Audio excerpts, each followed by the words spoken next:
Imom Moturidiy fiqhda Imom Abu Hanifa mazhabida bo'lgandek, e'tiqodiy qarashlari ham u zotning aqidaga oid asarlari asosida shakllangan. Shuning uchun ham ba'zi asarlarda Moturidiylarni Hanafiylar deb ham atalgan.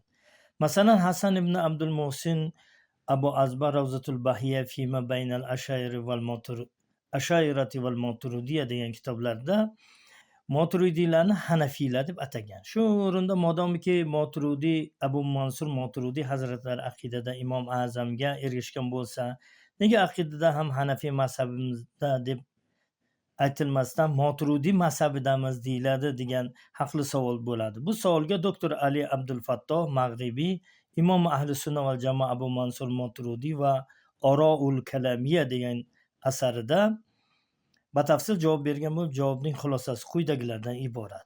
Abu Hanifadan keyin u zotning zamonlarida bo'lmagan karromiya, botiniya singari yangi firqalar paydo bo'lgan. Bunga tashqari Abu Mansur Moturudiydan ilgari Ma'rifatulloh singari ayrim masalalar ehtiyoj bo'lmagani sababli hali tahqiq qilinmagan edi. Shuning uchun Abu Hanifa davrida Alloh taoloning sifatlari to'g'risida hamda tavhidni isbot qilish va unda aqlni tutgan o'rni qay daraja ekani haqida masalalar batafsil bayon qilinmagan edi. Bir so'z bilan aytganda, kalom ilmi to'liq shakllanib ulgurmagan edi. Qolaversa, kalom ilmi Abu Mansur Moturudiydan ilgari Ahli Sunna va Jamoa ulamolari nazdida maqbul ilm sanalmasdi.